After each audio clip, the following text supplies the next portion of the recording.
So good morning class and welcome back. Last lecture में हम लोगों ने अल्काइल हैलाइड खत्म किया था। आज हैलो अरीन्स या फिर अराइल हैलाइड हम लोग स्टार्ट करते हैं which is continuation of that topic.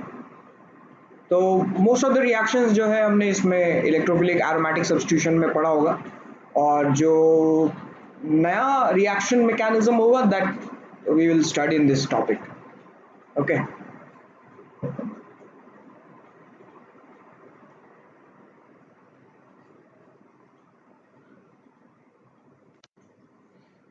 so as far we know that aryl halides are compound that contains halogen atom directly connected with the benzene ring, right? And अगर अब benzene ring और halogen में देखें तो there will be a partial pi bond character because benzene can donate electron to the vacant orbitals of the halogen, as well as halogen has lone pairs, and this lone pair can be also donated to the benzene ring, right? So depending कि इसमें interaction कैसा हो रहा है, we know कि the halogens act as a deactivating groups, right? And they are orthopara directing groups, right? So they are overall they are orthopara deactivating groups. Okay, so if we see first what is the preparation of aryl halide, कैसे prepare करते हैं वो देखते हैं. So first we know कि halogenation कैसे होता है. अगर benzene ring में halogenation करवाया हम लोगों ने in the presence of a Lewis acid like for example AlCl3 or FeBr3, right? तो ये आपको हालो बेंजीन प्रोवाइड करेगा। यहाँ पे भी जो रिएक्शन हो रहा है that is electrophilic aromatic substitution, right? So similarly the mechanism will follow the halogenation of the benzene, right? That we have studied in the electrophilic aromatic substitution. Second देखते हैं, second is diazonium salt. Diazonium salt में पहले हम लोग क्या कर रहे हैं कि बेंजीन में पहले नाइट्रेशन करते हैं। नाइट्रेशन करने के बाद इसका रिडक्शन करते हैं, NO2 का रिडक्शन। NO2 का रिडक्शन हम लोग SnHCl से कर सकते हैं, राइट? और इसके साथ साथ हम लोग इसका रिडक्शन जो है वो H2PD के साथ भी कर सकते हैं, but we are not using H2PD because वो जो है आपका एक पुअर यील्ड देगा ऑफ एनिलीन, ठीक है? सो ये बेंजीन के साथ जो NH2 लगा है इसमें हम SnHCl यूज करें तो that would be better, because H2 और PD हाइड्रोजनेशन अगर इसका करेंगे तो हो सकता है कि बेंजीन रिंग भी हाइड्रोजनेट हो जाए, right? So this specifically this reagent is used to reduce NO2 to NH2। उसके बाद फिर अगर हम लोग NaNO2 और HCl यूज करते हैं तो then we will be getting N2 plus Cl minus, ठीक है? This type of reaction is known as diazo reaction, ठीक है? यहाँ पे NaNO2 और HCl यूज कर रहे हैं हम लोग, फाइन। अब ये आपका है diazonium salt, right? This diazonium salt can react further, और इसका रिएक्शन कैसे कैसे हो सकता है कि डायजोनियम सॉल्ट को अगर हम लोगों ने HbF4 के साथ रिएक्शन कराया तो फ्लोरिनेशन हो जाएगा, ठीक है? वी मस्ट माइंड दैट कि N2 is a good leaving group, right? अगर हम इसका CuCl और HCl से रिएक्शन कराते हैं तो ये क्लोरीन ऐड हो जाएगा। सिमिलरली कॉपर पाउडर और HCl से रिएक्शन करवाते हैं तो ये क्लोरीन लग जाएगा, एंड सिमिलरली Ki और हीट करते हैं तो ये आयोडीन लग जाएगा, ठीक है? The property of this diazonium salt is that कि इसको हम लोग N2 को जो है we can consider it to be a leaving group, and इसमें हम अकॉर्डिंगली बहुत सारी और रिएक्शंस करवा सकते हैं which will be studying in the amines chapter, ठीक है? यहाँ पे मैं डील नहीं कर रहा हूँ, यहाँ पे जो भी आपका अल्काइल हैलाइड या अराइल हैलाइड्स में दिया हुआ है वो अभी डील कर रहे हैं हम लोग, ठीक है? सो एक बार आप रिएक्शन देख लो कैसे हो रहा है, फिर आगे बढ़ते हैं हम लोग इस रिएक्शन में।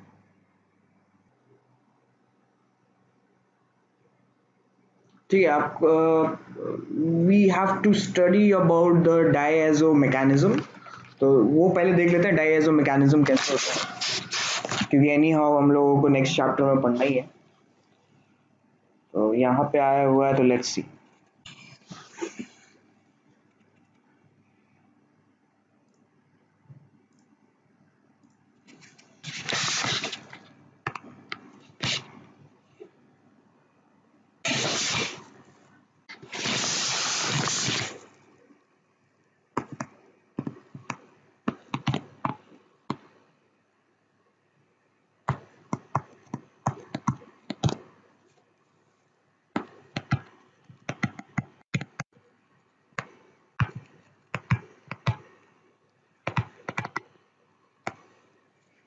Okay, so the diazotization reaction कह रहे हैं, the reaction with NaNO2 in the presence of HCl with 5 degrees Celsius.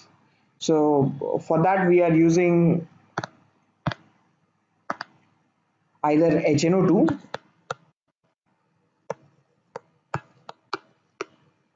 with slightly a little amount of NaNO2 in the presence of HCl, ये यूज कर रहे हैं। तो ये रिएक्शन में होगा क्या कि HNO2, जैसे कि हम लोगों ने इलेक्ट्रोफिलिक एरोमेटिक सब्स्टिट्यूशन में पढ़ा था कि it rather it act as a base not acid।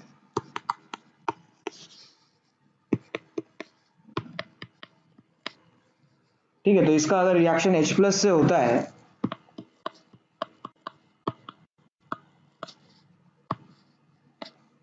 तो ये पहले बनाएगा HO H plus N double bond O। ठीक है, फिर देन यहाँ से H2O will release and NO plus will be formed।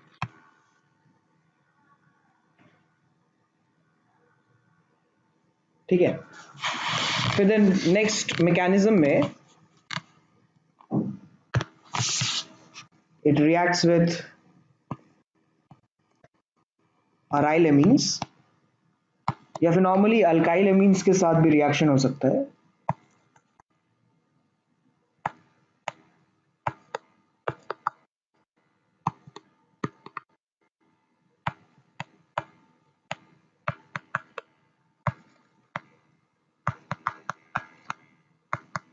with NO plus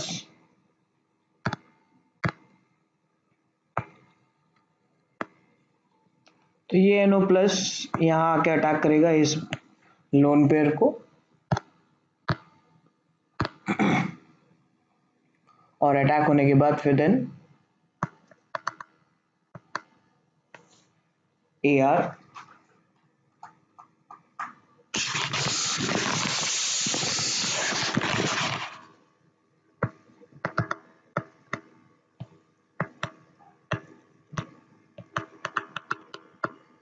NH2 single bond NO with a positive sign। ठीक है, यहाँ पे ऐसे बन जाएगा।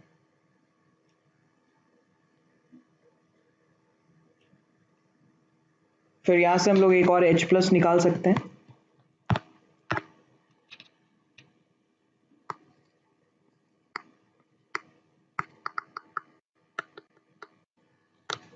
तो ये बन जाएगा AR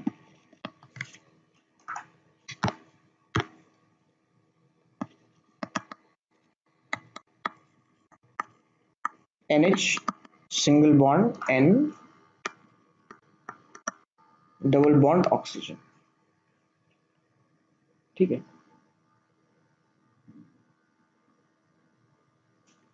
फिर then since we are using acid and this reaction is happening in the presence of acid, right? तो फिर से ये H plus का action on the lone pair of oxygen and it will form AR NH N double bond OH। Plus. Okay, फिर इसके बाद कुछ rearrangement होगा, और रीअरेंजमेंट होने के बाद we can say कि we'll have AR, इसको मैं नीचे लिखता हूँ,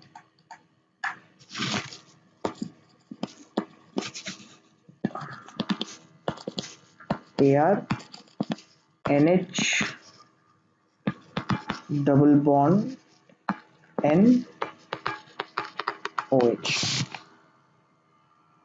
ठीक है, इसमें कुछ हुआ नहीं है, इसमें बस नाइट्रोजन का जो लोन पेयर है वो लोन पेयर हम लोगों ने यूज किया है।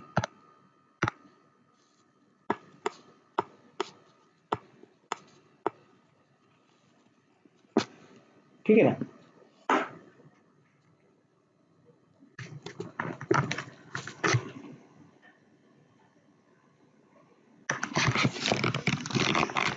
और नाइट्रोजन पे पॉजिटिव चार्ज आ जाएगा।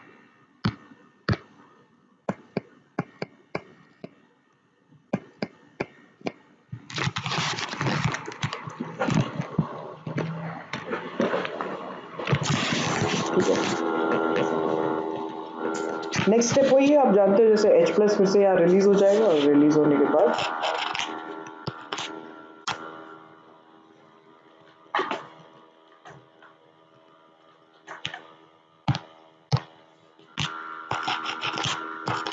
माइनस H प्लस, ये बन गया आपका AR N double bond NOH। फिर से इस बार इसमें H प्लस का एक्शन, और उसके बाद H प्लस का एक्शन X और H प्लस आकर के और फिर से ऑक्सीजन पे लगेगा, और ऑक्सीजन में फिर से लगने के बाद फिर से वही वाला स्टेप होगा कि ये बनाएगा आपका AR N double bond NOH2 plus. Right, अब फिर यहाँ से अगर नाइट्रोजन का लोन पे फिर से दोबारा अगर ड्रॉप हुआ तो ये बॉन्ड ओपन हो जाएगा। Right, H2O is a good leaving group, और आपके पास मिल जाएगा AR N triple bond N। ठीक है, lastly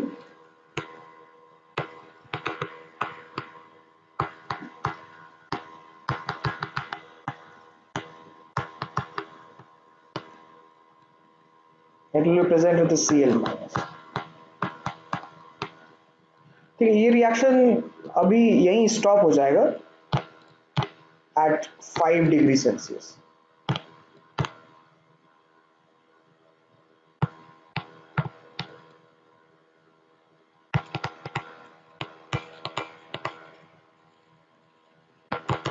The reaction stops at diazo salt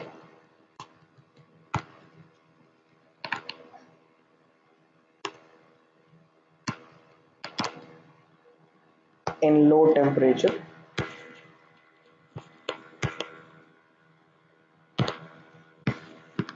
ठीक है, यहाँ पे AR की जगह R भी हो सकता था, मतलब अल्काइल ग्रुप भी ले सकते थे हम लोग। ठीक है, इसमें कोई प्रॉब्लम तो है नहीं, क्योंकि ये ग्रुप तो यूज हो नहीं रहा है।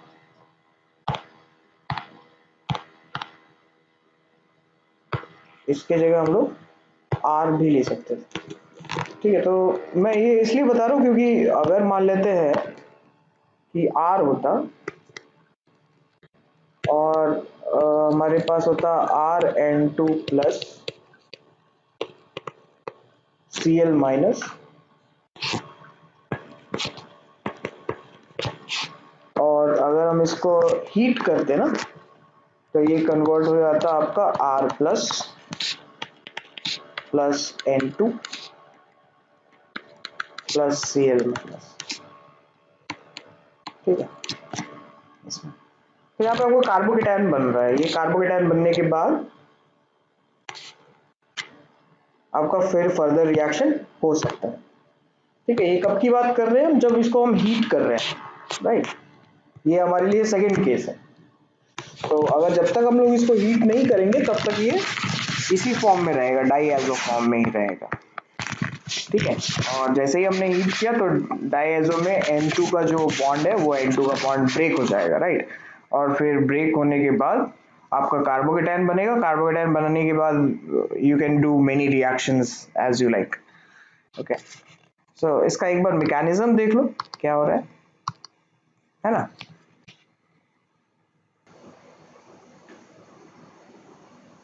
ठीक है, ये तो कॉमन है हमारे लिए। HNO2 में हम लोगों ने इलेक्ट्रोफिलिक एरोमेटिक सब्स्टिट्यूशन में भी देखा था, नाइट्रेशन में भी यही हो रहा था, वहाँ HNO3 यूज कर रहे थे as a matter of fact, ठीक है। तो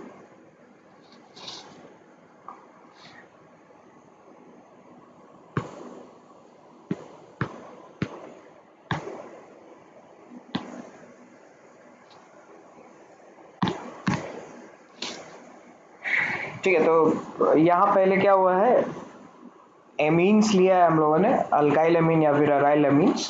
इस अराइल एमीन से अल्काइल एमीन्स में फिर हम लोगों ने रिएक्शन करवाया NO प्लस का। इसमें नाइट्रोजन पे पॉजिटिव चार्ज है, ये नाइट्रोजन जाकर के अटैक करेगा नाइट्रोजन के लोन पेयर पे। लोन पेयर पे अटैक करने के बाद एक सिंगल बॉन्ड बन जाएगा NO, और N नाइट्रोजन पे पॉजिटिव चार्ज। ये पॉजिटिव चार्ज हटाने के लिए H प्लस निकलेगा और ये H प्लस जाकर के इस हाइड्रोजन, इस ऑक्सीजन में लग जाएगा H प्लस, ठीक है। वो ये दो स्टेप में ही दिखाया है, हम लोग ये सिंगल स्टेप में भी दिखा सकते थे। इट डिपेंड्स कि मतलब यूजर कितना स्टेप दिखा रहा है, आप इसको सिंगल स्टेप में भी बदल करके दिखा सकते हैं। ये डायरेक्टली ये H पे लग गया है नाइट्रोजन से निकल के। उसके बाद फिर रेजोनेंस हो सकता है, क्योंकि वी नो यहाँ पे कॉन्जुगेशन है between pi bond and the lone pair of the nitrogen. So nitrogen का लोन पेयर अगर ड्रॉप होता है तो ड्रॉप होने के बाद ये बॉन्ड ओपन हो जाएगा, राइट। और फिर हमारे पास नाइट्रोजन पे एक पॉजिटिव चार्ज दिख रहा होगा, ओके। फिर देन फिर से वापस वही H प्लस का फिर से एक्शन, यहाँ का H प्लस अगर निकल करके फिर से H2O में चला जाता है to form this H2O plus, ठीक है। तो फिर then we can get diazonium salt, or this diazonium salt will remain as it is if we keep the temperature at 5 degree Celsius. अगर आपने इसको टेम्परेचर इंक्रीज किया या हीट किया तो then N2 gas will leave, ठीक है। तो this will be evolved as a gas, N2 gas, right? और हीट करने से क्या है कि रिएक्शन जो है धीरे धीरे कंप्लीशन की तरफ निकलता जाएगा। सो इट डिपेंड्स कि आप क्या यूज कर रहे हो। अगर आप इसमें वाटर यूज कर रहे होते तो देन फिर ROH भी बन सकता था, अल्कोहल भी बन सकता था, राइट। तो चलो देखते हैं कहाँ गए हम लोग। राइट राइट राइट, तो यहाँ पे भी कुछ ऐसे ही मैकेनिज्म हो रहा है फॉलो, कि फर्स्ट ऑफ ऑल हमारे पास जो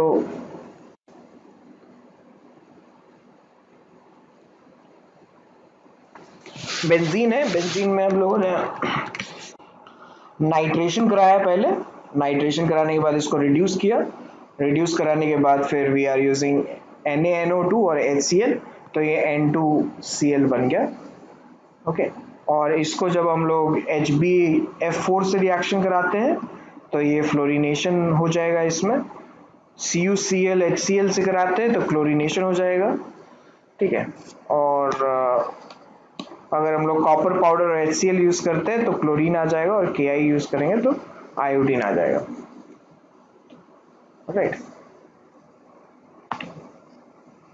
नेक्स्ट देखते हैं हम लोग, this was the all about the method of preparation of aryl halides, right. अब हम लोग देखते हैं chemical reactions of haloarenes. First we are seeing the nucleophilic substitution reaction. इस न्यूक्लियोफिलिक सब्स्टिट्यूशन रिएक्शन में aryl halides are extremely less reactive towards nucleophilic substitution reaction due to the following reasons. इसमें 4 reasons है हमारे पास। ऐसा क्यों होता है? क्या होता है कि aryl halides are extremely less reactive. Okay, तो पहला रीजन है रेजोनेंस इफेक्ट। रेजोनेंस इफेक्ट से क्या होता है कि the electron pair of halogen atoms are in conjugation with the pi electrons of the ring. ठीक है, तो ये पाई होना चाहिए।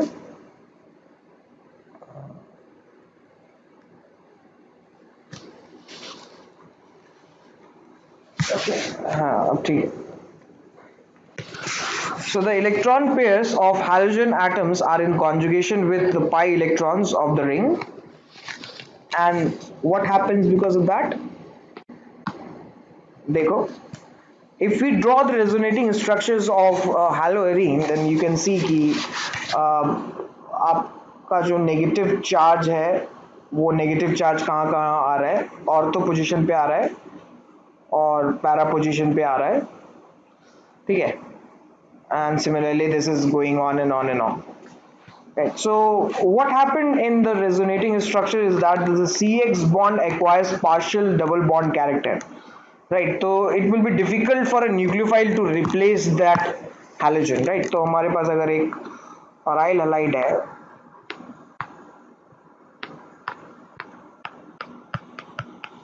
और इसका हम लोग एक रिएक्शन करा रहे हैं न्यूक्लियोफाइल के साथ,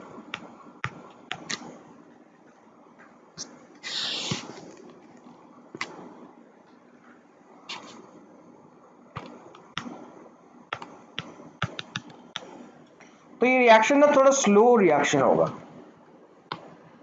और स्लो रिएक्शन अगर हुआ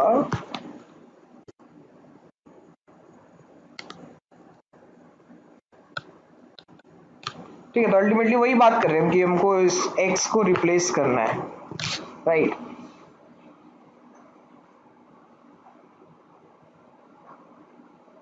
फिर से दोहराओ, कोई अगर कुछ बोल रहा है तो। I couldn't hear that.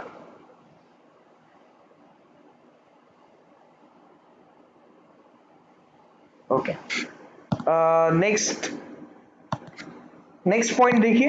Next point is as a result bond cleavage in haloarenes is difficult and they are less reactive towards nucleophilic substitution reaction। जो हम लोग बात कर रहे थे अभी कि न्यूक्लियोफिलिक सब्स्टिट्यूशन रिएक्शन जो है वो स्लो होगा, वो इसका रीजन यही है कि the C X bond will acquire a partial pi bond character. Next देखिए, next point B, it is the difference in the hybridization of the carbon atom in CX bond। अगर आप carbon atom का hybridisation देखो तो that will B sp3 hybrid carbon, और एक normal alkyl halide में अगर हम देखते हैं तो इसमें कार्बन का जो हाइब्रिडाइजेशन है that is sp3। so what happened because of this change of the hybridization is कि electronegativity of the carbon has increased in haloarenes, right? So the sp2 hybridized carbon with greater s character in is more electronegative, that can hold the electron pair of CX bond more tightly than sp3 hybridized carbon in haloalkanes with less percentage s character। Okay, तो ये third third second property हो गया या second reason हो गया why haloarenes are less reactive with nucleophilic substitution reaction. Next है it's inability to form carbocation, है ना। आप अगर मैकेनिज्म जो है उसका डिफरेंस देखो तो SN1 में आपका कार्बोकेटायन प्रोड्यूस होता था, राइट।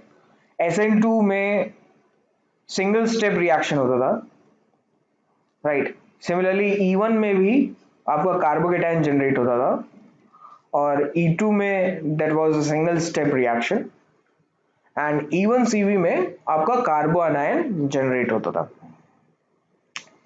ठीक है, तो अगर हमें SN1 रिएक्शन कराना है haloarenes में तो definitely it will be difficult to produce a carbon positive in benzene ring। ठीक है, बेंजीन के कार्बन में carbon positive it will be difficult, right, क्योंकि आप अभी अभी बात किया कि यहाँ पे इलेक्ट्रोनेगेटिविटी इसका इंक्रीज हो गया है। Okay, and the next and the fourth point is the because of the possible repulsion, it is less likely for electron rich nucleophile to approach the electron rich arenes। ठीक है, तो हमारा जो nucleophile है, उस न्यूक्लियोफाइल के बारे में अगर हम लोग सोचें तो इसमें भी तो इलेक्ट्रॉन है. This nucleophile is also electron rich species. It is a Lewis base. So whenever it will be approaching the haloarenes, then it might face a repulsion, right? किससे किसका repulsion? The electron present in haloarenes, और haloarenes में कौन कौन सा electron present है? Halogen वाला lone pair, और साथ में बेंजीन रिंग में जो आपका इलेक्ट्रॉन डेंसिटी इंक्रीज हुआ है बिकॉज ऑफ दिस हैलोजन, इन दोनों के बीच में रिपल्शन हो सकता है. So that's why haloarenes show slow reaction with nucleophilic substitution reactions. Okay, now what we can do for that? हैलोरीन्स में अगर ये नहीं हो रहा है न्यूक्लियोफिलिक सब्स्टिट्यूशन रिएक्शन, तो फिर क्या करें? ठीक है, क्या हो रहा है? सो there is a special type of a reaction which haloarenes or normally the aryl group, yeah, aryl derivative groups will show, which is known as substitution nucleophilic addition elimination reaction. ठीक है, which is commonly known as SNAE. ठीक है, this is a new type of nucleophilic substitution reaction. So thus haloarenes show SNAE, which is substitution nucleophilic addition elimination. ठीक है, तो पहले nucleophile का addition होगा, फिर एलिमिनेशन होगा. देखिए एडिशन हो रहा है, एडिशन में न्यूक्लियोफाइल आया, न्यूक्लियोफाइल आकर के इस कार्बन पे अटैक करेगा because there is a difference in electronegativity. Chlorine में डेल्टा नेगेटिव चार्ज आ रहा है, इस कार्बन में डेल्टा पॉजिटिव चार्ज आ रहा है. इसमें फिर एडिशन हुआ, एडिशन होने के बाद वी कुड सी कि यहाँ पे रेजोनेटिंग स्ट्रक्चर्स बनेंगे, ये तीनों structures, and from this we can see कि नेगेटिव चार्ज जो है वो आपका ऑर्थो और पैरा पोजीशन में आएगा, and thus it is increasing the electron density in the benzene ring. Next जो है हमारा विच इज एलिमिनेशन. एलिमिनेशन में ये जब इलेक्ट्रॉन दोबारा गिरेगा, ड्रॉप होगा, तो देन फिर once again chlorine will leave, right. अब ऐसा रिएक्शन जो है वो तब देखा गया है जब बेंजीन रिंग में इलेक्ट्रॉन विड्रॉइंग ग्रुप लगा हो. यहां नहीं लगा हुआ है हालांकि, ठीक है, लेकिन नॉर्मली क्योंकि न्यूक्लियोफाइल जब भी अटैक करेगा तो इट रिक्वायर्ड और it is in love with the nucleus और the positive charge, right. That is what we are calling it a nucleophile, a nucleus loving. So if there is electron rich haloarenes, ठीक है, haloarenes are electron rich because of the plus m effect of the chlorine or plus m effect of the halogens, right. तो यहाँ पे तो electron access है benzene ring में, तो nucleophile क्यों आकर के अटैक करेगा? सो that's why it has been reported that this reaction is only possible when NO2 group is attached at ortho and para position. ठीक है, ऑर्थो एंड पैरा पोजीशन में अटैच होगा अगर NO2, तो वो क्या कर रहा होगा? वो आपका इलेक्ट्रॉन डेंसिटी डिक्रीज कर रहा होगा, इससे न्यूक्लियोफाइल को अटैक करने में आसानी होगी. ठीक है, मैं आता हूं इस पर. देखो जैसे अगर हम रिएक्शन कंडीशंस देखें versus the presence of NO2, तो वो देखो. जैसे फर्स्ट देखो, फर्स्ट में अगर पैरा पोजीशन में NO2 लगा हुआ है, ठीक है, और हम लोग NaOH और H प्लस यूज कर रहे हैं और 443 केल्विन यूज किया है, ठीक है, तो OH आकर के लग गया, ये रिएक्शन हो गया, दैट्स नॉट एन इशू क्योंकि NO2 लगा हुआ है. अब क्या करते हैं, दो NO2 लगाते हैं.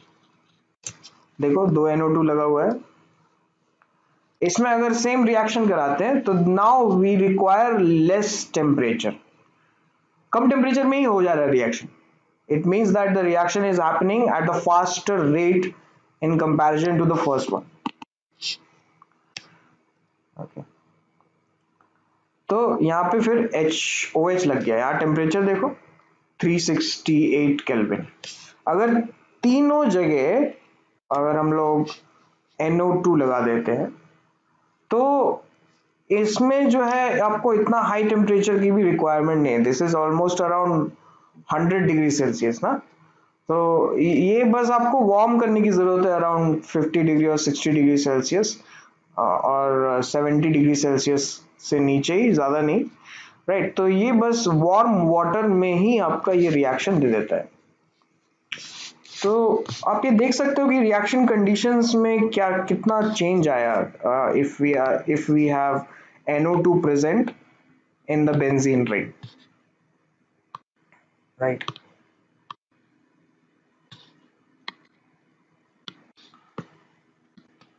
वापस मैं ऊपर आता हूँ, ऊपर वाले रिएक्शन में.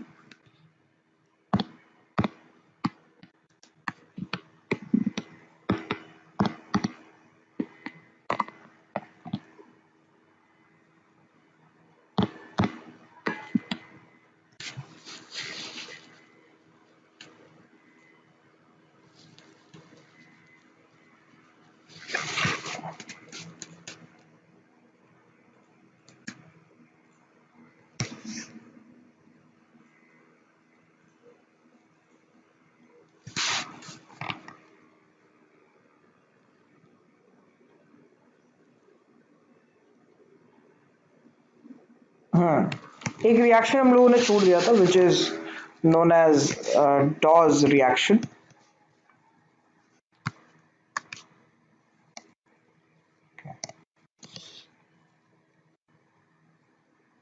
सो डॉज रिएक्शन में देखो क्या होता है कि अगर हमारे पास एक क्लोरोबेंजीन है, क्लोरोबेंजीन को हम लोग NaOH से रिएक्शन कराते हैं and probably at very high temperature, for example like 250 degree Celsius और 623 kelvin and high pressure 300 atm and H plus.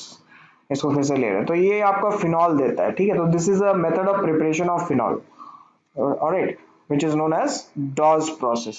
इसमें जो मैकेनिज्म फॉलो होता है दैट इज बेंजाइन मैकेनिज्म, वो अभी हम लोग पढ़ेंगे कुछ देर में. बट माय पॉइंट वाज कि इसमें आप कंडीशन देखो कि without the presence of NO2, alright, without the presence of NO2, ये रिएक्शन का कंडीशन देखो कि high temperature and high pressure is required. Right, और यही अगर NO2 आ जा रहा है तो now we don't require high pressure. Okay, so the presence of electron withdrawing groups such as NO2 at ortho or para position increases the rate of the reaction. That is what it is talking about.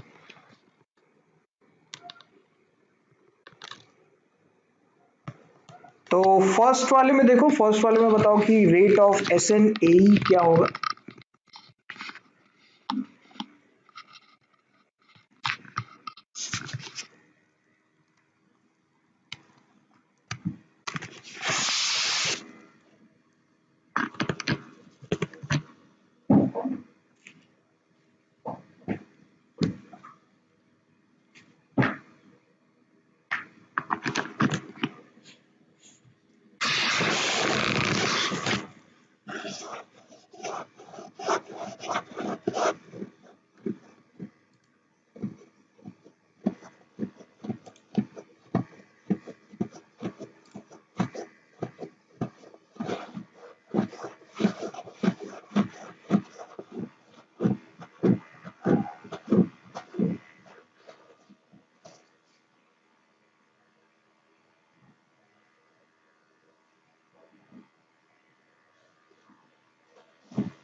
इसी तरीके से second वाला बताओ, second और first.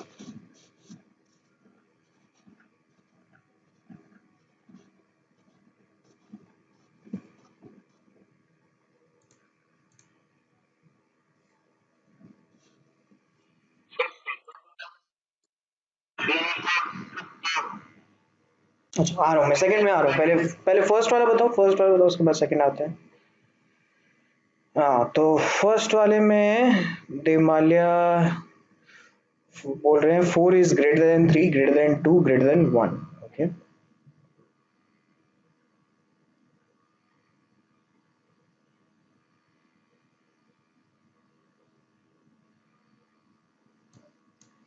Okay तो यहाँ पे देखो, जैसे हम लोगों ने देखा कि दो step, right, first step is the addition step and the second step is the elimination step. Okay, so can you logically tell me कि कौन सा मैकेनिज्म या कौन सा step will be the slow step?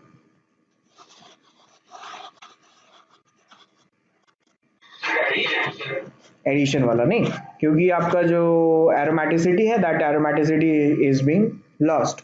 तो ये एरोमेटिक था इस टाइम पे, और इधर आकर के ये नॉन एरोमेटिक बन गया because of this sp3 carbon. Okay alright, so इसमें देखो जैसे न्यूक्लियोफाइल का attack is the rate determining step, in other words हम लोग ये भी बोल सकते हैं। तो जो न्यूक्लियोफाइल का अटैक है वो किस बेसिस पे हो रहा है कि कार्बन पे यहाँ पे डेल्टा पॉजिटिव कितना ज्यादा अमाउंट में है,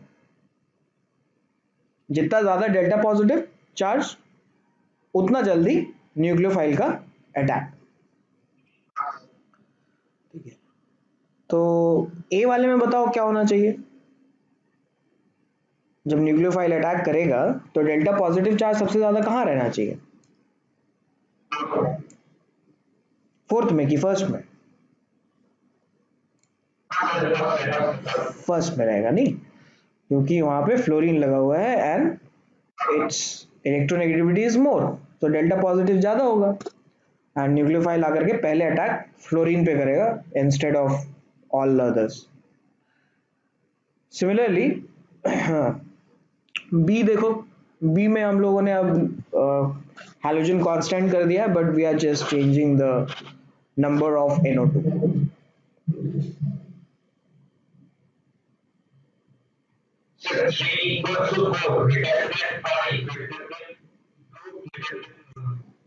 अच्छा 3 = 5, 4 लग रहा है। ओके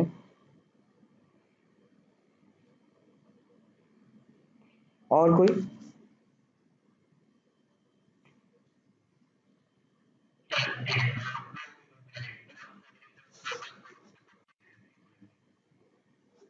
इससे देखो NO2 अगर ऑर्थो और पैरा में प्रेजेंट है तो उससे क्या इफेक्ट हो रहा है यहाँ पे? माइनस है, बोल सकते हैं, है ना? मेटा पे आएगा तो माइनस आई, है ना? तो सिर्फ माइनस आई लगेगा। ठीक है, तो हमको देखना है कि जब जहां सबसे ज्यादा इलेक्ट्रॉन विड्रॉइंग ग्रुप है, क्योंकि ये तीनों रिएक्शन से हम लोगों ने एक चीज तो क्लियर समझ में आ रहा है कि as we are moving down, it means कि as we are increasing the number of NO2, the rate of the reaction is increasing।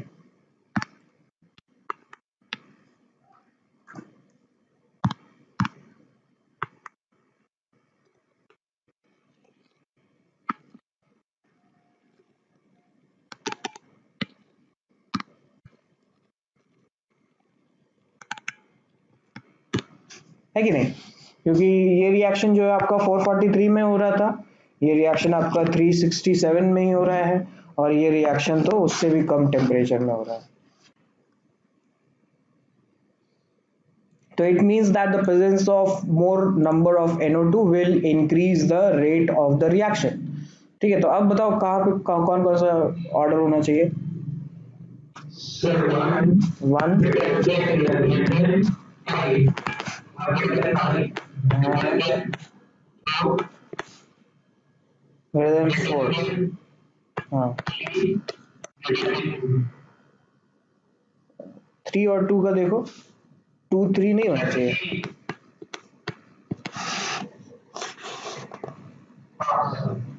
है ना? यहाँ पे 2 माइनस आई है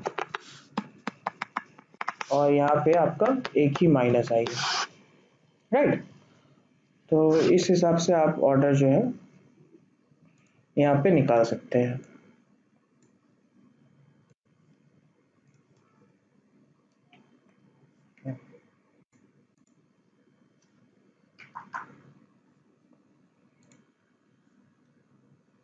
ये क्लियर है? क्वेश्चन नंबर 1 का पार्ट बी। ओके चलो, क्वेश्चन नंबर 2 देखो सॉल्व करके।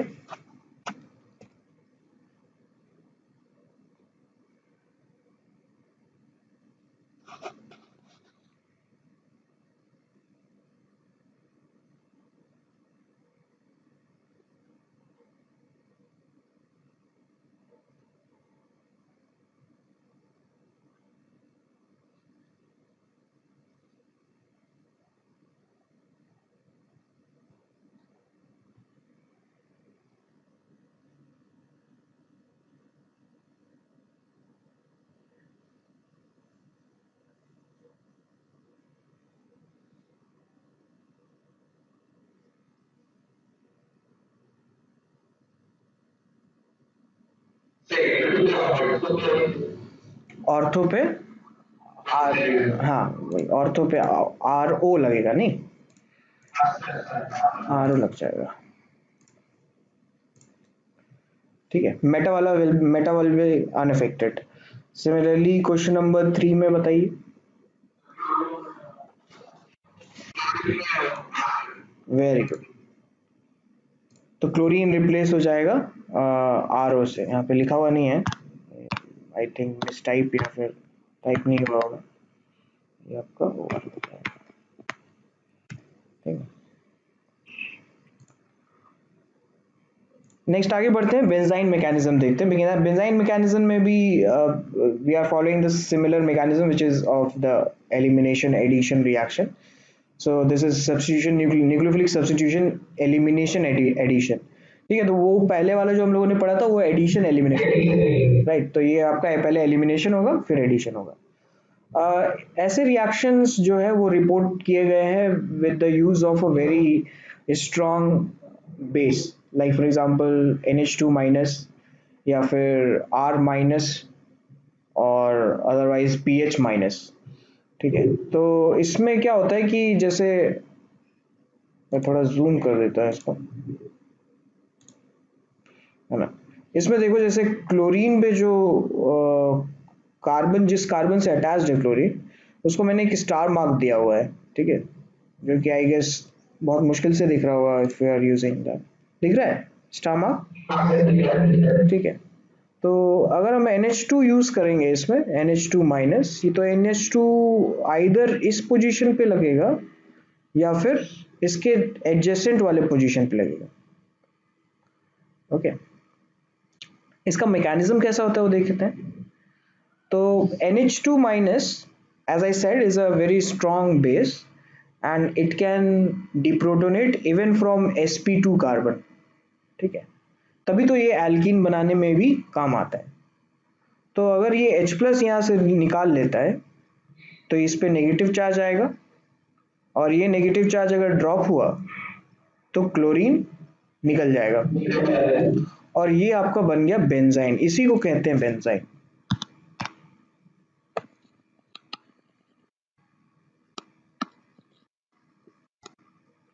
ओके, अब एडिशन होगा, एलिमिनेशन तो हो गया। एडिशन में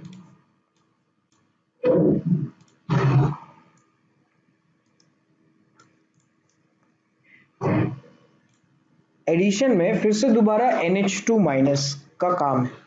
तो NH2 माइनस आइदर इस कार्बन पे लगेगा या फिर इस कार्बन पे लगेगा।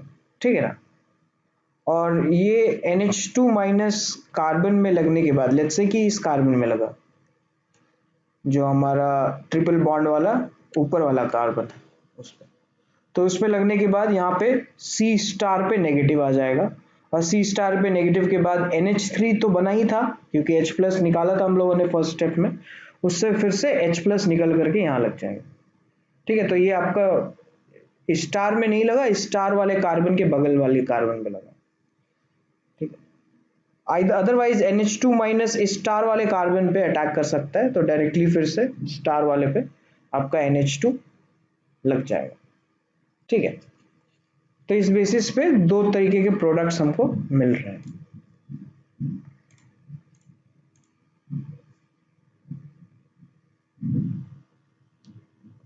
देखो जैसे क्वेश्चन नंबर 4, इसमें देखो क्या बनना चाहिए।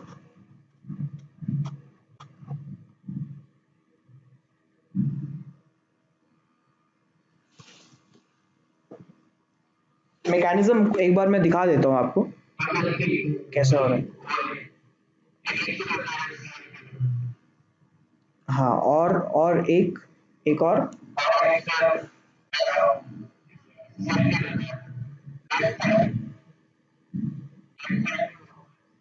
Cl के लेफ्ट साइड में। अच्छा,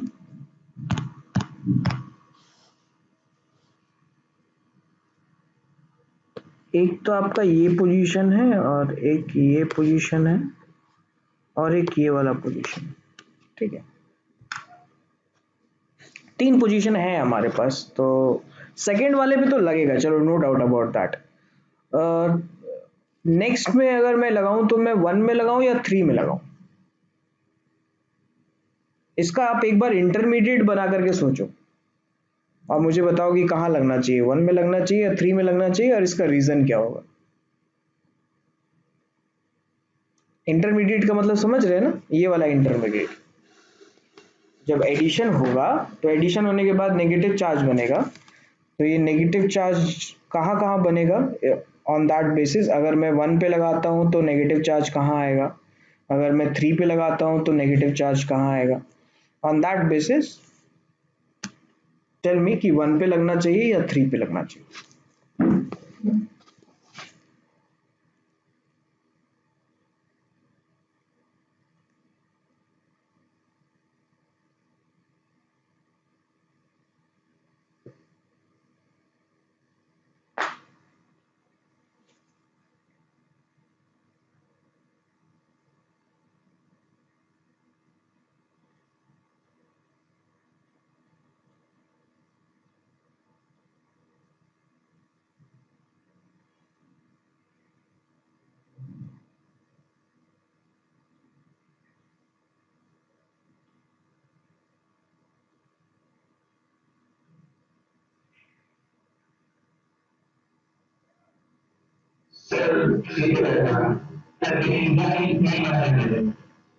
बेंजाइन नहीं बनेगा, बेंजाइन नहीं बनेगा, क्यों?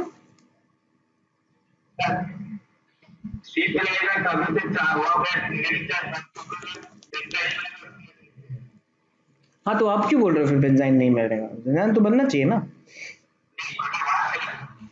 अच्छा अच्छा, नहीं वो तो आप ये जो डबल बॉन्ड है इसको तो आप रहने दो, ये तो रोटेट हो सकता है ना इधर उधर, तो ये तो आप सर्कल समझो इसको।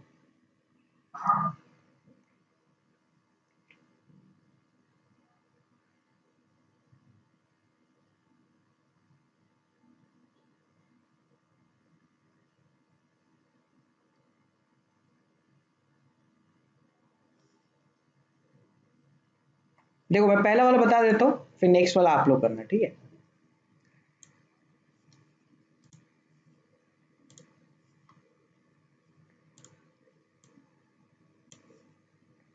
पहले वाले में थर्ड वाले में लगा रहे हैं, ठीक है, और मेजर जो है आपका वो सेकंड वाला मेजर है जो सेकंड पोजीशन पे लगा है, राइट। तो एज आई सेड कि जैसे आप इंटरमीडिएट बना के देखो, पहले वाला अगर इंटरमीडिएट बनाते हैं तो आपका तो दो तरीके का बेंजाइन बन सकता है। एक बेंजाइन यहाँ पे बन सकता है,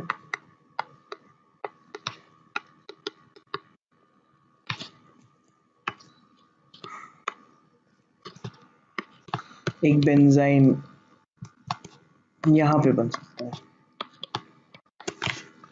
ओके। तो जैसे देखो कि अगर यहाँ पे NH2 माइनस आकर के अटैक करता है पहले वाले में, इस पोजीशन पे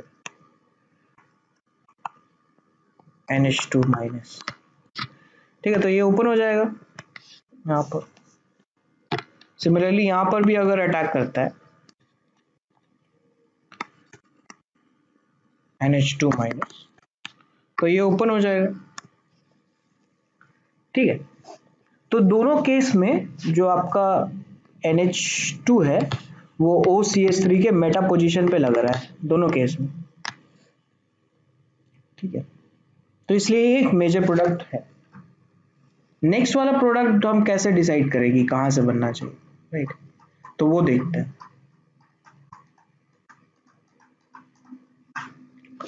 अब अगर NH2 माइनस इस पोजीशन पे आकर के अटैक करता है तो ये पाई बॉन्ड ओपन हो जाएगा। सिमिलरली NH2 माइनस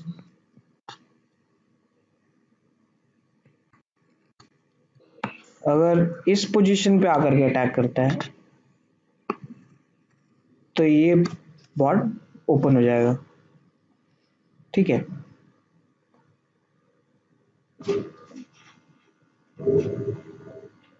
अब क्या करें इसमें? ओपन तो हो गया। ओपन होने से नेगेटिव चार्ज आएगा, नेगेटिव चार्ज आने से OCH3 का माइनस आई लगेगा, राइट? हाँ, ठीक है। सो द पॉइंट इज कि आपका ये मैकेनिज्म में बेंजाइन कौन सा बन रहा है, ये बेंजाइन बन रहा है या ये बेंजाइन बन रहा है। ठीक है, तो जैसे मैंने पहले वाले में बताया था आपको कि अगर NH2 माइनस आकर के यहाँ पे अटैक करता है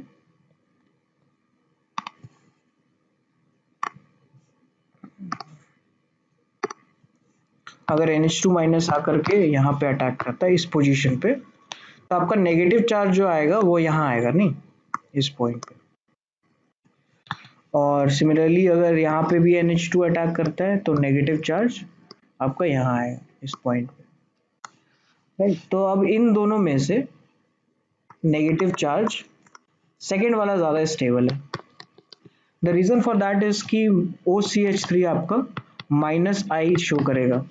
अगर आप क्वेश्चन पूछेंगे कि हाँ माइनस आई ही क्यों शो कर रहा है सर, प्लस आई क्यों नहीं शो कर सकता, तो प्लस आई इसलिए नहीं शो कर सकता क्योंकि आपका जो नेगेटिव चार्ज है that is not parallel to the p orbital of the oxygen जिसका लोन पेयर है, राइट? माय पॉइंट इज कि अगर बेंजाइन में या फिर बेंजीन में अगर आप एक नेगेटिव चार्ज बनाते हो, ठीक है, तो that negative charge exist in the plane of the benzene ring, and for conjugation we require parallel p orbitals या फिर parallel orbitals।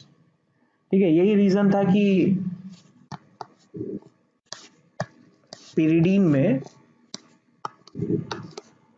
हमारे पास जो नाइट्रोजन का लोन पेयर था that was not conjugated with the benzene ring, right?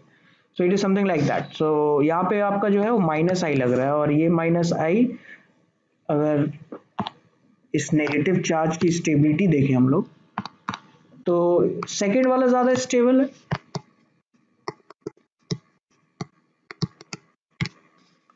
Right? देखो किसकी बात कर रहा हूं मैं,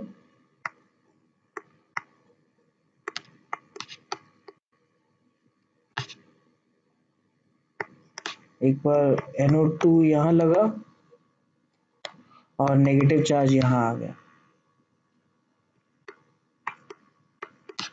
ठीक है, और एक बार NO2 यहाँ लगा, NH2 सॉरी, और नेगेटिव चार्ज यहाँ आ गया। ठीक है, तो इन दोनों में जो है आपका सेकेंड वाला ज्यादा स्टेबल है क्योंकि माइनस आई के क्लोज है, ये माइनस आई लगा रहा है। ठीक है, इसलिए ये वाला प्रोडक्ट बन रहा है ना कि यहाँ पे लगने वाला product. Similarly second question number 5 देख सॉल्व करके देखो क्या आना चाहिए।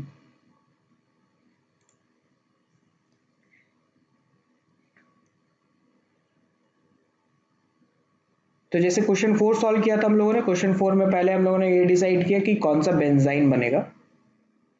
ठीक है, उसके बाद फिर हम लोगों ने प्रोडक्ट बता दिया।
Very good Debmalya. तो देमालिया से बोल रहे हैं कि क्लोरीन वाले में लगेगा और क्लोरीन के लेफ्ट वाले में लगेगा। ठीक है,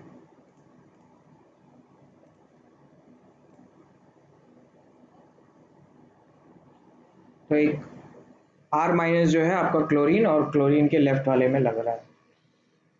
तो इस बेसिस पे हम लोग ये डिसाइड कर सकते हैं कि यहाँ पे तो OCH3 था which was showing minus I effect, और यहाँ पे CH3 है which is showing plus I effect. तो इसकी वजह से जो नेगेटिव चार्ज है वो जितना ज़्यादा दूर रहे उतना बेटर है।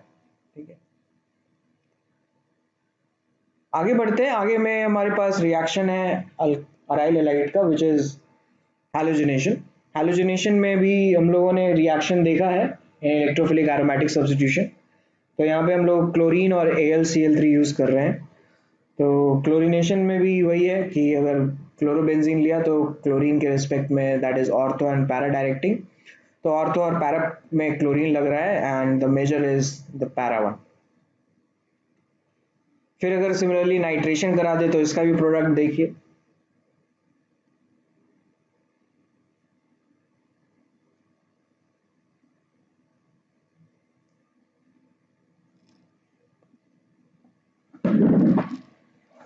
तो ये सब जो है हम लोगों ने क्वेश्चंस में किया था, है ना, जब हम इलेक्ट्रोफिलिक एरोमेटिक सब्स्टिट्यूशन पढ़ रहे थे। तब सल्फोनेशन देखिए।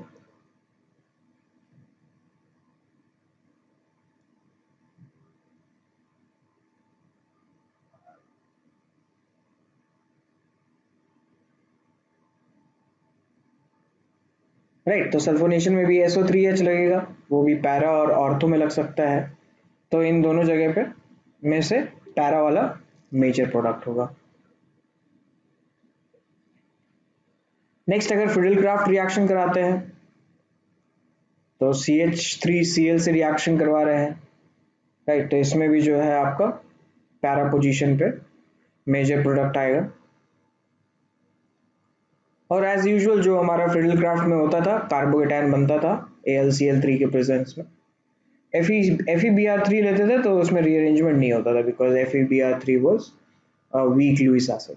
राइट, ये हम लोगों ने पढ़ा था फिडलक्राफ्ट जब हम लोग डील कर रहे थे तब। फिर असाइलेशन भी हो सकता है। असाइलेशन में COCH3 या COR लगेगा एट ऑर्थो और पैरा पोजीशन। ठीक है, तो ये दोनों रिएक्शन देख लो।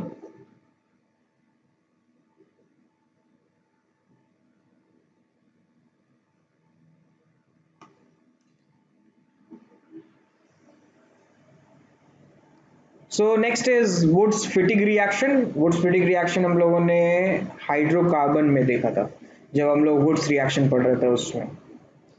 तो इसमें क्या करते हैं कि हम लोगों के पास हैलो एल्केन्स है, हैलो एरीन्स है। हैलो एरीन्स में सोडियम और एक और अल्काइल हैलाइड ले रहे हैं और ईथर में, ड्राई ईथर में रिएक्शन करवा रहे हैं। तो सोडियम का काम वही है कि इलेक्ट्रॉन प्रोवाइड करेगा। इलेक्ट्रॉन प्रोवाइड करने के बाद जो है ये R डॉट और X डॉट बन जाएगा and similarly the reaction will move on in free radical mechanism.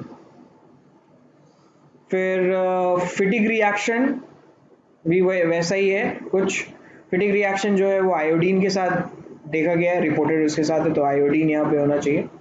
ठीक है, तो नॉर्मली आयोडीन यहाँ पे आयोडीन ही है लेकिन जस्ट X लिखा हुआ है which is representing the halogen. ठीक है, तो यहाँ पे भी डाइमराइज होना चाहिए और ये डाइमराइज हो गया है यहाँ पे। नेक्स्ट देखते हैं हम लोग पॉली हैलोजन कंपाउंड्स।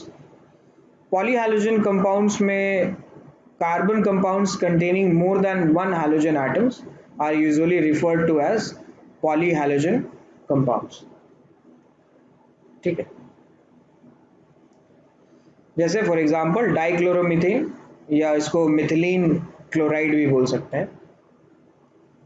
इसका कुछ यूजेस है।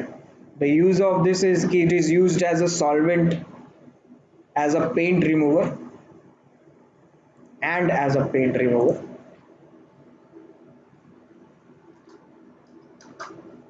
ठीक है, तो हम लोग ब्रोमिनेशन में भी यूज करते थे CH2Cl2। या CHCl3 भी यूज कर सकते थे, CHCCl4 भी यूज करते थे एल्कीन के ब्रोमिनेशन में, ठीक है, Br2CCl4, उसकी जगह हम लोग CH2Cl2 भी यूज कर सकते हैं। It is also use as propellant in aerosols. Aerosols जैसे फॉर एग्जांपल आपका स्प्रे हो गया, ठीक है, या इंसेक्टिसाइड्स हो गया जो हम लोग क्रॉप फील्ड्स में देते हैं, तो उसमें प्रोपेलेंट का यूज़ होता है। प्रोपेलेंट का काम यही होता है कि वो जो है आपके पार्टिकल्स को, जो बबल पार्टिकल्स निकल रहे हैं उससे, या फिर जो मॉलिक्यूल, लिक्विड मॉलिक्यूल पार्टिकल्स निकल रहे हैं, उसको अलग करने में काम आता है, और इससे जो है वो थोड़ा दूर भी जाता है प्रोपेलेंट से। Used as a process solvent in the manufacture of drugs, ठीक है, सॉल्वेंट की तरह यूज करेंगे तो बहुत सारे जो मेडिसिन है उसको बनाने में काम आता है ये, ठीक है। So it is overall it is a non polar solvent. फिर जैसे ट्राइक्लोरोमीथेन है या फिर क्लोरोफॉर्म है, क्लोरोफॉर्म भी हम लोग जो है वो सॉल्वेंट की तरह यूज करते हैं। So chloroform is employed as a solvent for fats, alkaloids, iodine and other substance. It is used in the production of freon refrigerant R22। ठीक है, एक तरीके से रेफ्रिजरेंट है जो कि पहले यूज होता था, अब जो है इसको डिसकंटिन्यू कर दिया गया है because chloroform has certain CFC effect which is a greenhouse effect, ठीक है। So it was used as a general anesthetic in surgery, but replaced with less toxic chemicals। तो आप लोगों ने मूवीज वगैरह में देखा होगा क्लोरोफॉर्म सुखा करके जो है एकदम क्लासिक जो किडनैपिंग होती है movies में, उसमें क्लोरोफॉर्म यूज करते हैं, ठीक है। तो उस फॉर्म में भी यूज हो सकता है। Chloroform is slowly oxidized by air in the presence of light to an extremely poisonous gas, carbonyl chloride, which is also known as phosgene gas। तो जैसे देखो CHCl3 का ऑक्सीजन के साथ O2 के साथ रिएक्शन हो रहा है टू फॉर्म COCl2। ये जो रिएक्शन है, ये रिएक्शन आपका नॉर्मली लाइट में होता है, तो ये अगर CHCl3 जैसे ही अगर आपका एटमॉस्फेयर में गया, तो एटमॉस्फेयर में जाने के बाद ये ओजोन के पास जाता है, ओजोन के पास जाने के बाद फिर ये ऑक्सीजन से रिएक्ट करता है, ऑक्सीजन से रिएक्ट करने के बाद it produce a poisonous gas which is harmful for our ozone layer.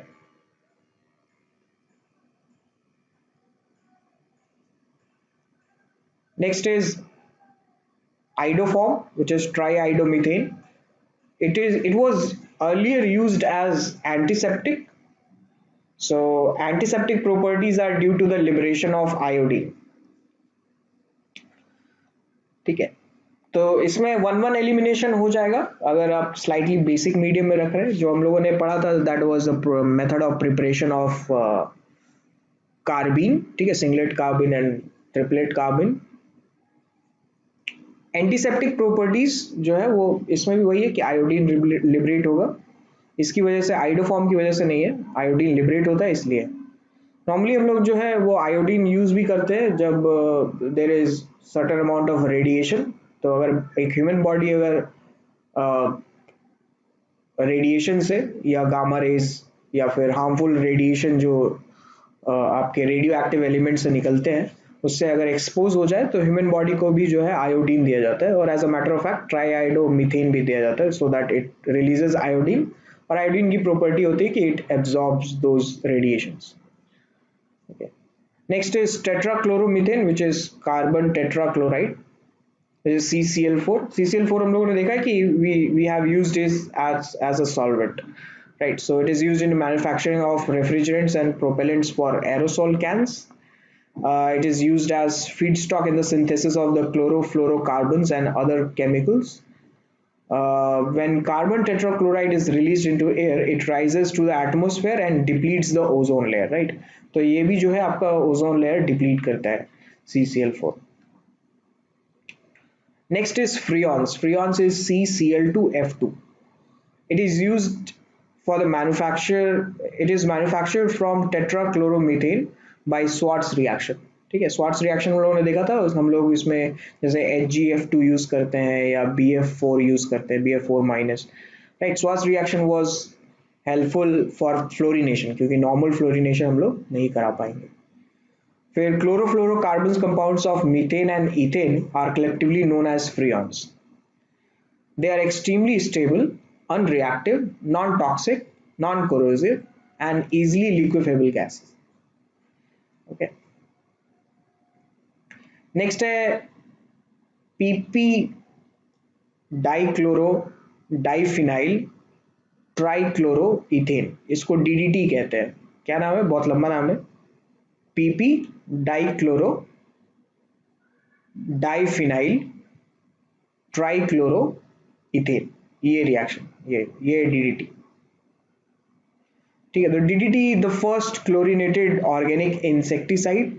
तो इसको पहले इंसेक्टिसाइड की तरह यूज करते थे, लेकिन धीरे धीरे क्या हुआ कि वी केम टू नो कि that it depletes oxygen when mixed with water. So ultimately अगर आप इसको एज अ इंसेक्टिसाइड यूज करेंगे, धीरे धीरे जो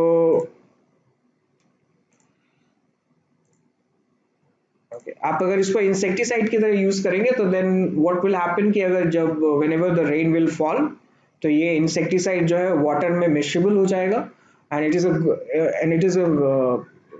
has high solubility in water, right.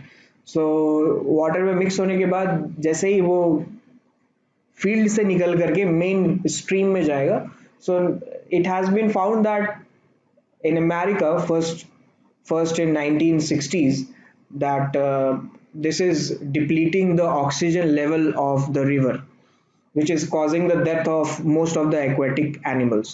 ठीक है, तो जैसे ही ये पता चला वैसे ही इन्होंने जो है वो डिसकंटिन्यू कर दिया इस इंसेक्टिसाइड को, and now we use a different insecticide. Okay, so it is fat soluble and chemically stable, right? So this was one of the few factors which led to the depletion of the aquatic animals. ठीक है, so जैसे आप DDT में देखो, DDT में कोई भी chiral कायल सेंटर है क्या कोई?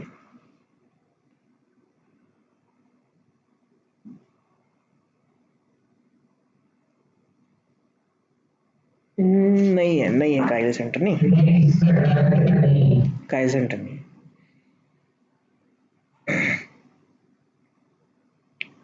देखो कुछ क्वेश्चंस करते हैं, ये क्वेश्चन का आंसर बताइए।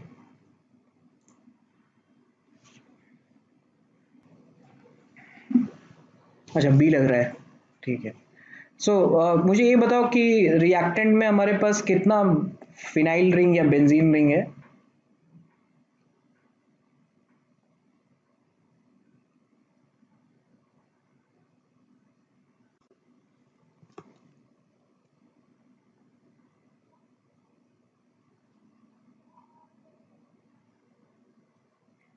दो है ना, तो आपके पास एक ये बेंजीन रिंग है और एक यहाँ पे बेंजीन रिंग है।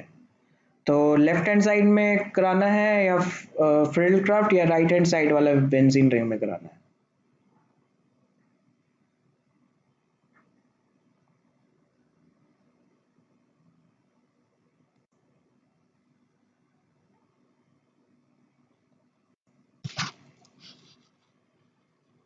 क्योंकि यहाँ पे बेंजीन रिंग है। नहीं, तो राइट वाले में कराएंगे, क्योंकि nitrogen is a electron donating group. ठीक, तो इससे यहाँ पे CH3 लग जाना चाहिए, तो ये वाला आंसर आएगा।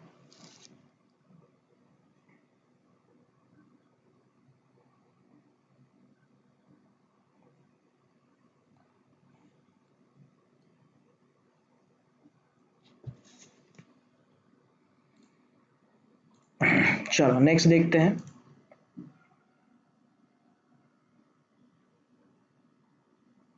क्वेश्चन नंबर 7,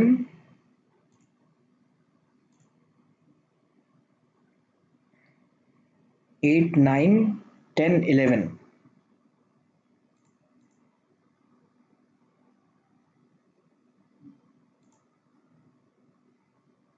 ठीक है, इसको एक बार करिए, साथ में ही करो इसको। 7 हो जाए तो 8 करिए, 8 हो जाए तो 9 करिए, 9 हो जाए तो फिर देन 10, 10 हो जाए तो फिर 11।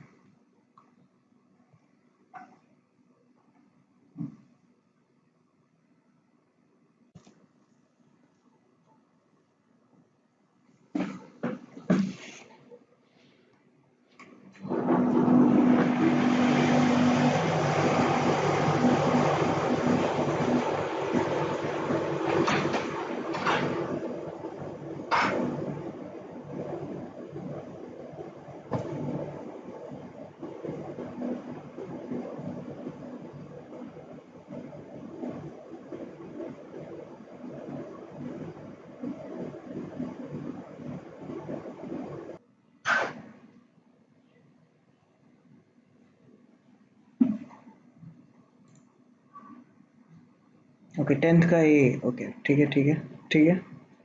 अ, ये 10th का बता रहे हो सूर्य, या 11th का?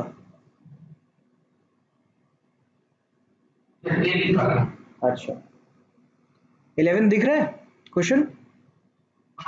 ठीक है, 11 देखो एक बार ट्राई करके क्या आ रहा है।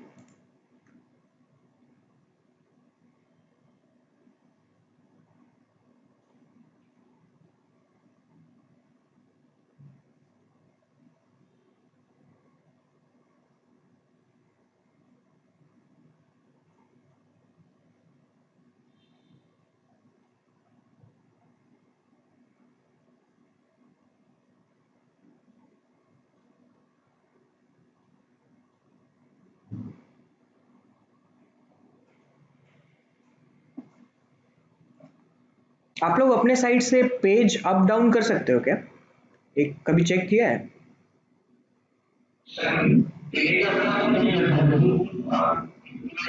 अच्छा, जूम और मिनिमाइज करते हो बस। या कुछ लिख सकते हैं क्या? अच्छा,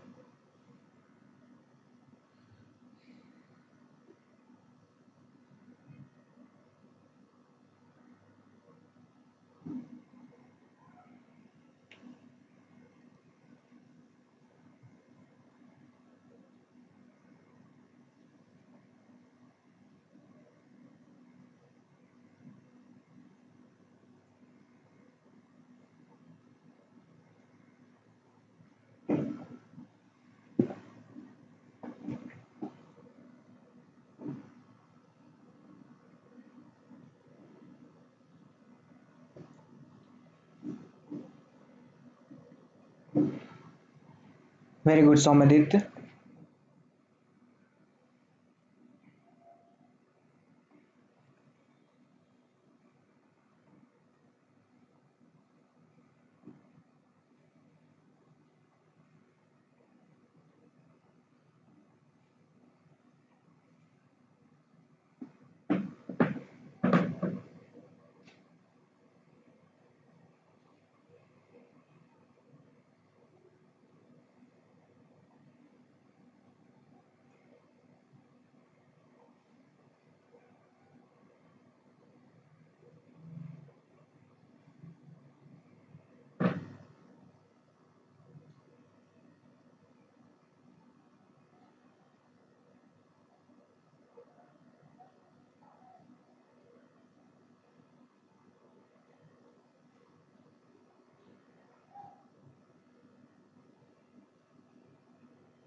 चलो तो क्वेश्चन नंबर 7 डिस्कस करते हैं। सबका हो गया क्वेश्चन 11 तक?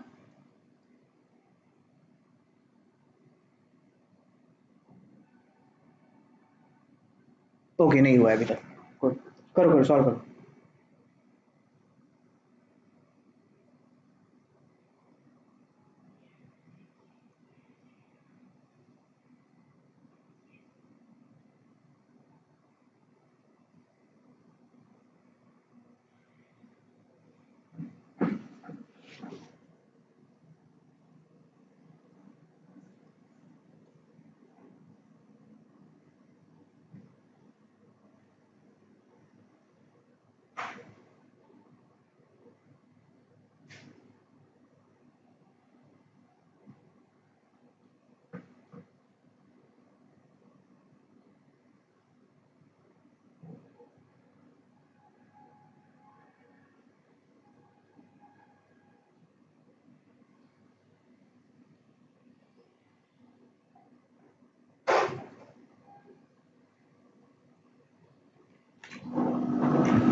हो जाए तो बताइएगा, ठीक है।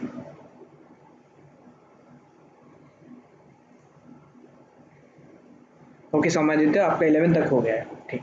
सूर्य का भी हो गया 11 तक, आई गेस देवमाल्य का भी हो गया होगा, ठीक है। और बाकी लोगों ने भी ट्राई किया होगा तो उनका भी हो गया होगा। चलो कुछ देर और रहते हैं, 1-2 मिनट, फिर उसके बाद फिर डिस्कस करते हैं। Okay so let's go.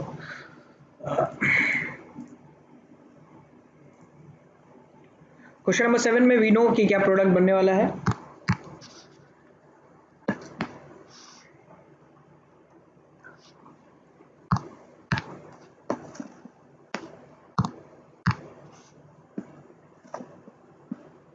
ये प्रोडक्ट बन जाएगा, राइट। फिर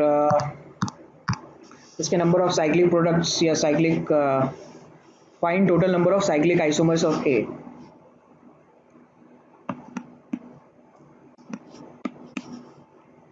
ये होगा क्या, ये होगा शायद, है ना।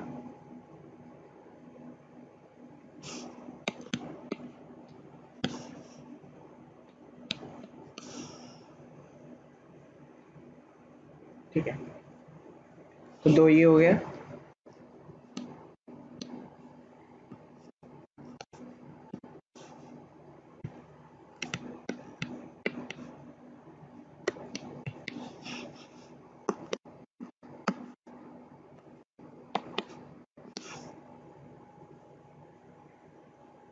तो टोटल कितना आ गया, 6, राइट। और किसी का कुछ आ रहा है क्या।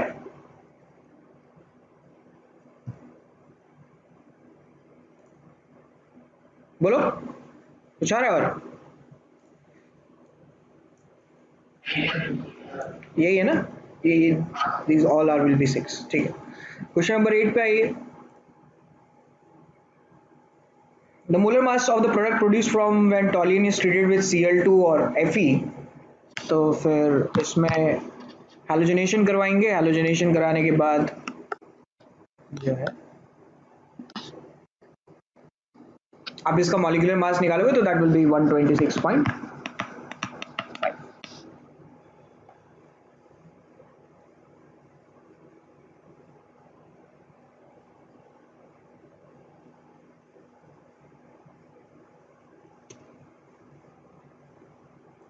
नेक्स्ट नाइन्थ वाले में देखिए, नाइन्थ वाले में क्या आ रहा है, क्या आया नाइन्थ में, बी आएगा, है ना, बिल्कुल।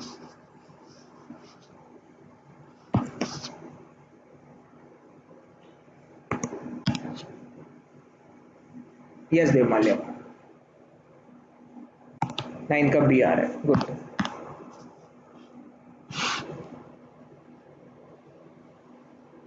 नेक्स्ट क्वेश्चन नंबर 10 में देख रहे हैं, 10 में पूछ रहे हैं कि which of the following substance converts the above optically active compound to optically inactive compound. Okay देखते हैं HBr से क्या प्रोड्यूस हो रहा है। जब इसका रिएक्शन हम लोग HBr से कराएंगे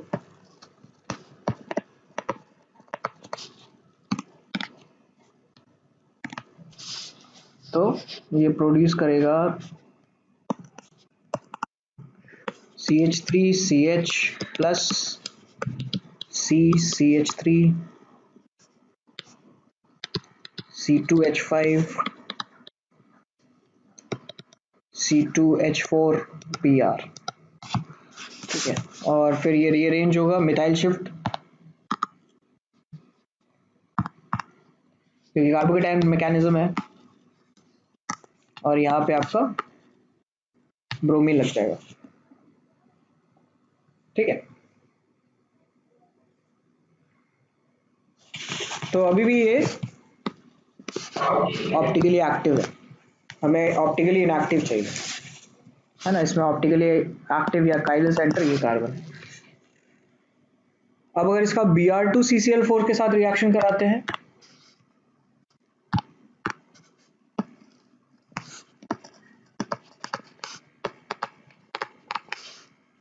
तो ये बनाएगा CH2Br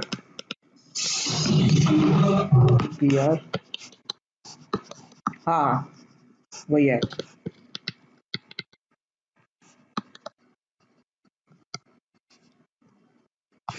4th ईयर, अभी भी ये ऑप्टिकली एक्टिव कंपाउंड प्रोड्यूस कर रहा है। नेक्स्ट HBr और R2O2 से करा रहे हैं, विच इज क्रैश इफेक्ट।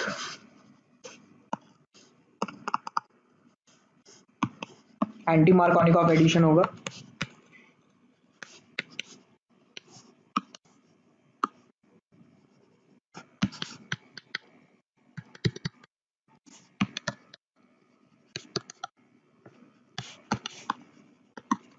ठीक है, तो इसमें कोई काइल सेंटर नहीं है, ये वाला काइल सेंटर नहीं है, खत्म हो गया है कैरिलिटीज का। राइट, तो C will be your answer.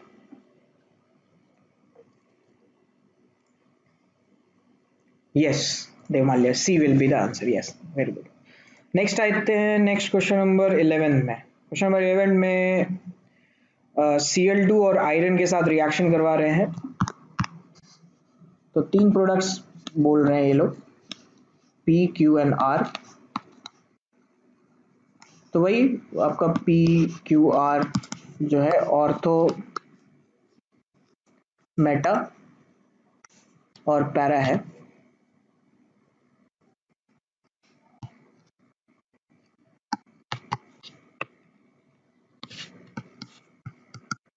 ठीक है, ये PQR है और S हो जाएगा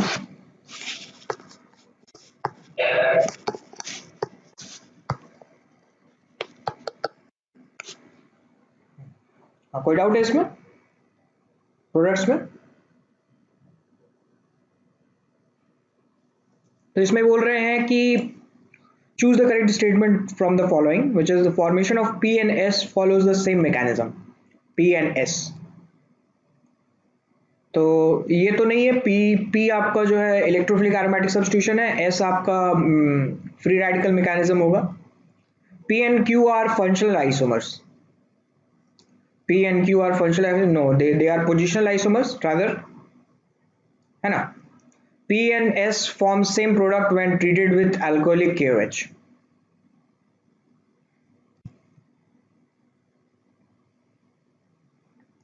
इसको अल्कोहलिक केओएच से रिएक्शन कराएंगे तो ये कुछ और प्रोडक्ट बनाएगा, ये कोई और प्रोडक्ट बनाएगा, right. One of the products on hot alkaline permanganate oxidation forms metachlorobenzoic acid.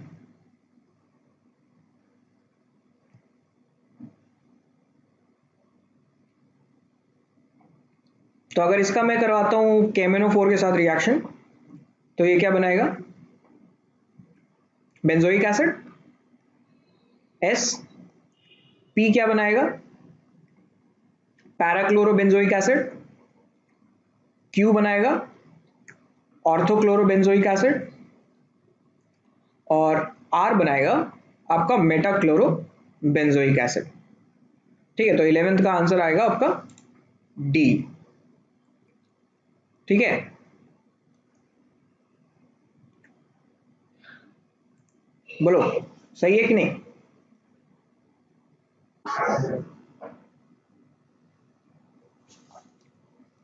ठीक है, तो यहाँ पे क्लोरीन और Fe यूज कर रहे हैं, तो iron is acting as a Lewis acid and the mechanism will be electrophilic aromatic substitution. चलो नेक्स्ट देखते हैं क्वेश्चन नंबर 12। इसका बताइए क्या होना चाहिए?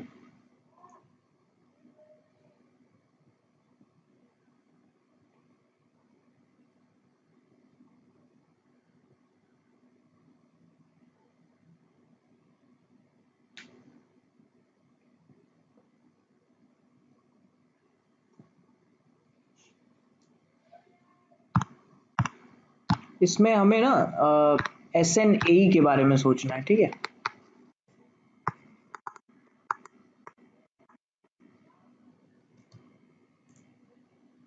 Yes Surya, Debmalya, you guys are absolutely right.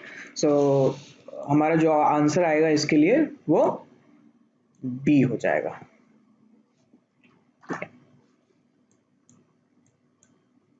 क्योंकि आपका ये ऑर्थो और पैरा पोजीशन पे है, यहाँ एक ऑर्थो और मेटा पोजीशन पे है।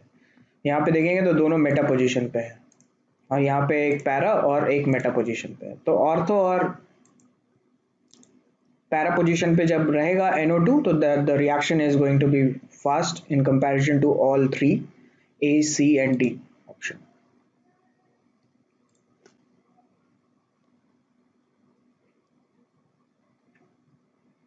क्वेश्चन नंबर 13 देखो.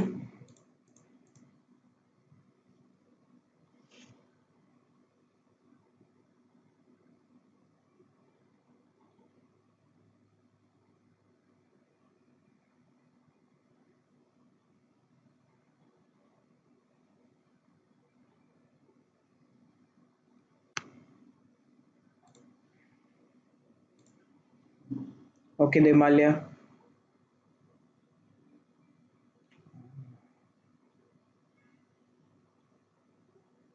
ए आ रहा है. ए क्यों आ रहा है? रीजन? सूर्य, देवमाल्य.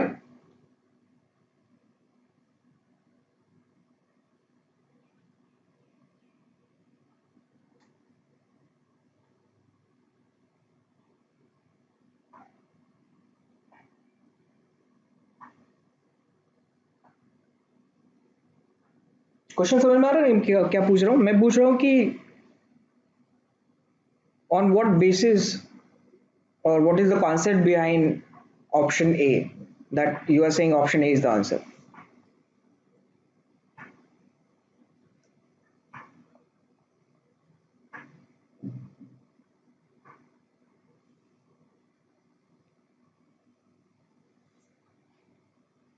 Yes, Himalaya, Surya.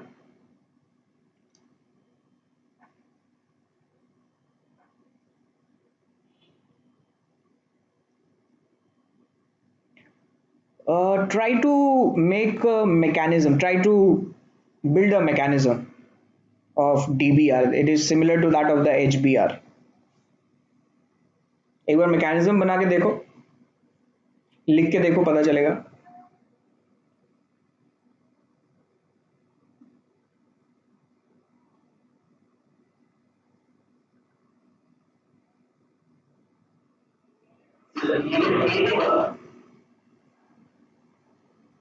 अच्छा, वही मैं कह रहा हूँ, जिनका ए आ रहा है वो एक बार मैकेनिज्म लिख के देखो.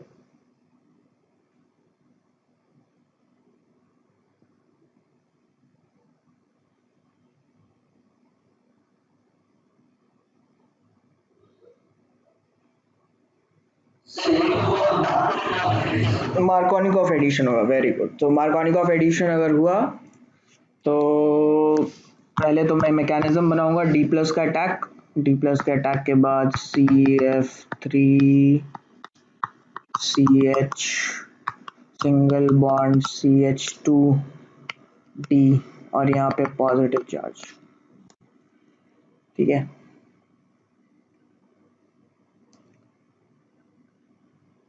राइट. और उसके बाद फिर आप ब्रोमीन लगा दे रहे हो. लेकिन द पॉइंट इज कि ये फिर से अगर आपका ये कार्बोकेटाइन बना ना तो ये फिर से रीअरेंज हो जाएगा. The reason for that is CF3. CF3 is minus I group. इसकी वजह से इसकी स्टेबिलिटी जो है वो कम हो रही होगी. राइट. सो CF3CH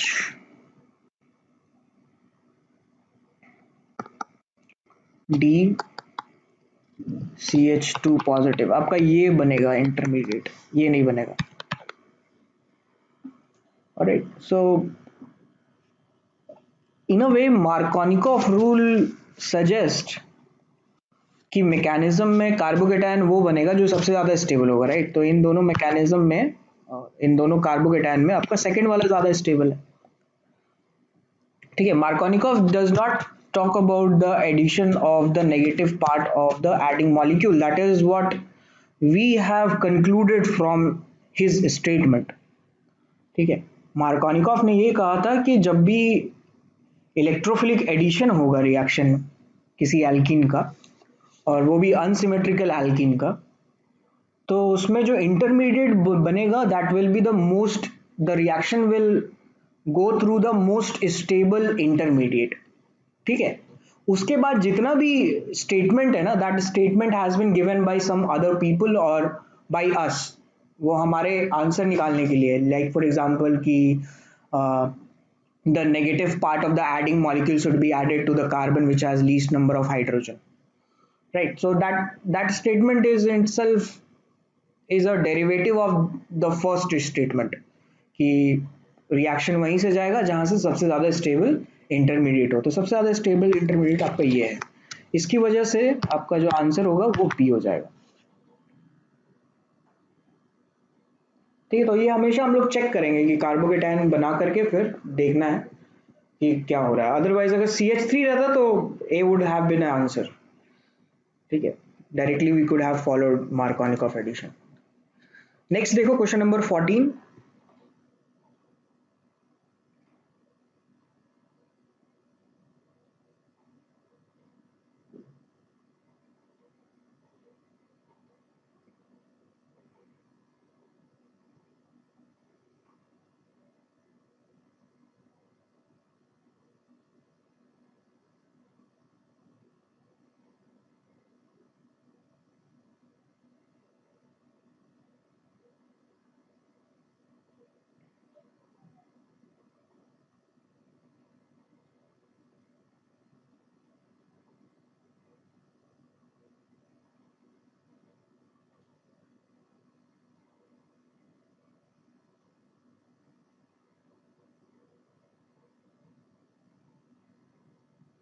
एक्स क्या बनेगा मुझे ये बता दो, उसके बाद मैं बताता हूँ।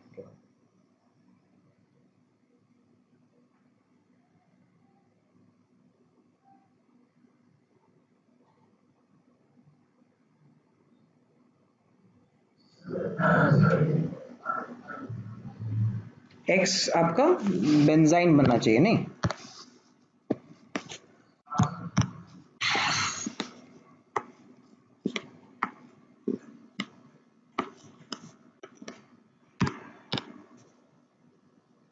ठीक है, तो इसका मैकेनिज्म है, देखो मैं दिखाता हूँ इसका मैकेनिज्म, यहाँ है, ये देखो क्वेश्चन नंबर 14 वाला।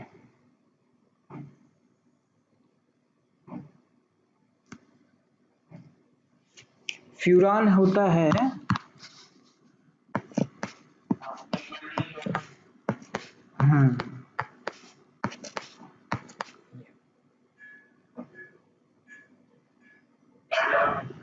हाँ, तो जब बेंजाइन से ये रिएक्शन हो रहा होगा तो इसका पाई बॉन्ड में ऐसे वो लिख सकता हूँ, पॉजिटिव और नेगेटिव। ठीक है, तो हमें इसमें एक पॉजिटिव चाहिए और एक नेगेटिव चाहिए। अगर मैं इसका रेजोनेटिंग स्ट्रक्चर बनाऊं, एक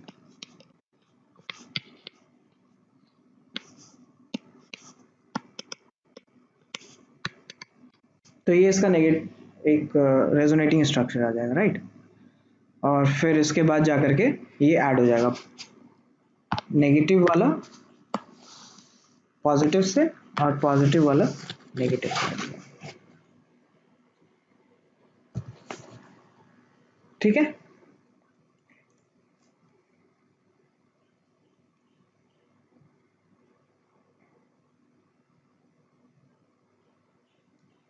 समझ में आ रहा है?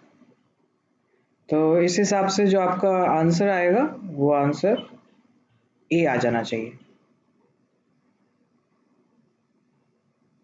ओके, तो ये था हमारा